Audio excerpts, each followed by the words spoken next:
Hey, what's up, guys? I've had a lot of requests to demonstrate this method for knife thinning.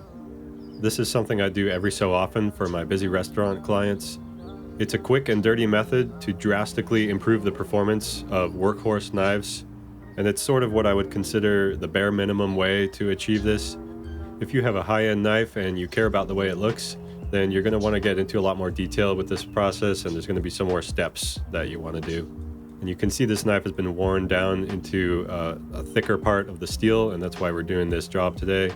We are using the Bucktool 2x42 sander with a 120 grit ceramic belt, and we're going to be running it edge trailing, holding the knife very close, almost flat to the belt like so. You definitely want to use an aggressive belt for this, otherwise it's going to take all day. This knife has a handle that extends onto the blade, and it's going to get in the way a little bit unless we tilt the blade in order to account for that. So I find it helpful to do a little bit of practice and kind of rehearse how I'm going to hold the blade as I'm moving it across the belt. It's a very subtle business and it's really easy to mess this up. So you do want to be very careful with your movements, and you want to check the work that you're doing constantly. Every time you grind some metal away, you want to check exactly what you did and use your observations to inform how you're holding the knife, how you're moving it across the belt. So we're going to do the first pass here, and I'm basically just really focusing on keeping that gap between the belt and the spine of the knife to be consistent all the way across. Now this knife already came with a thinned out section from the factory, and that's why you can see the belt is not making contact with the middle of that hollow section yet, because we're doing a flat grind on a hollow ground bevel. But as we continue to grind, it's going to go deeper and deeper, and eventually our flat grind is going to take over that thinned out section. So we're taking our time, making sure we're very careful about how we enter the grind. And so we're going to do our little tilt there, hold it almost flat, just maintain the same amount of gap.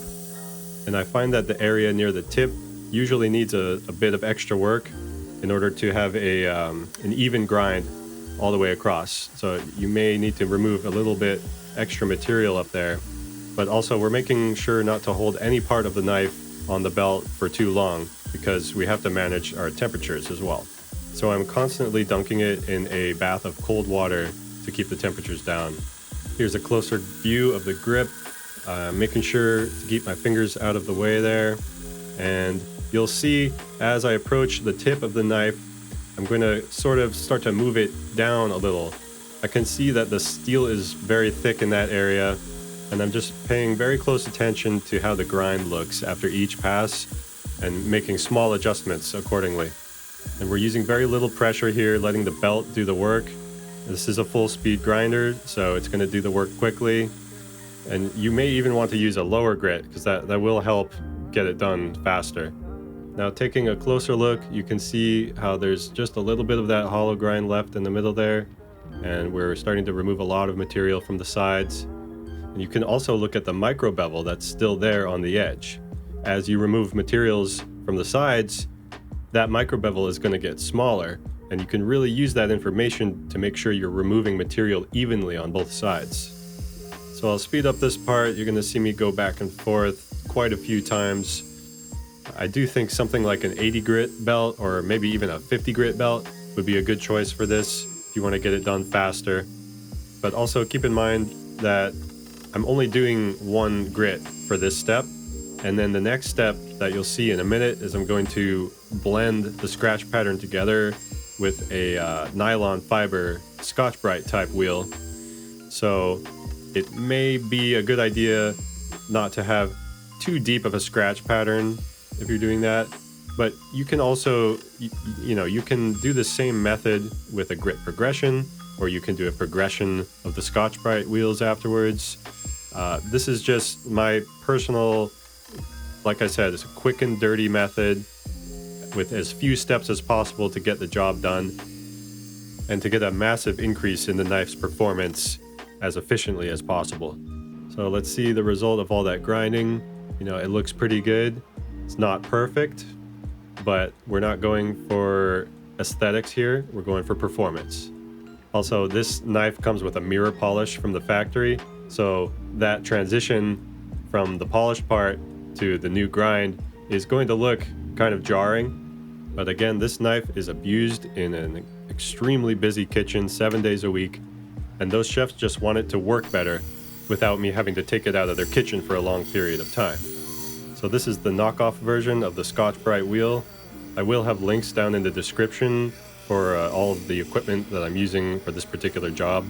I'm going to go back and forth a number of times trying to hit every part of that new surface that we created and blend the scratch pattern. We're just trying to really make that a smoother surface. That's going to make it better for food release and for keeping the knife clean as well.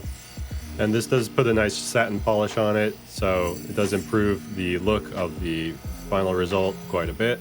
And of course, make sure you do this before you do any sharpening. Once this is complete, I'm going to get ready to sharpen the knife exactly how I would normally sharpen any knife. So I'm just going to cut quickly through this process. I have a couple other videos on my channel that go into great detail about my sharpening process. But at this point, you could go into whatever your preferred sharpening method is. So I'm using the Bucktool 1x30 low-speed sander. And if anyone still needs to buy this sander, please go ahead and use my affiliate link in the description below. That way I'll get a little kickback from Amazon. So we pulled a quick burr, we refined the edge a little bit. Now we're gonna give it a quick strop on the leather wheel with some compound. And just back and forth a couple times until the burr is removed, and this knife is going to be ready to go back to work in the kitchen. The difference in performance after thinning a knife like this is really incredible. It feels like a completely new knife, and it's going to be an absolute joy to use in the kitchen. I get a lot of very positive feedback from chefs when I do this, and it's really just something that needs to be done every once in a while. Here's the finished result. Like I said before, that transition onto the new thinned part looks a little awkward because the blade had a mirror polish from the factory. And I think, the blending that you get from that Scotch-Brite type wheel, well, you're basically blending from a rough satin polish into a mirror polish. So if you cared about what the knife looks like, you would do some more robust polishing steps. If you guys are interested in purchasing any of the equipment that I used for this, please use my Amazon links down below so I get a little kickback. As always, feel free to ask any questions in the comments. Thanks very much for watching, and I'll see you in the next one.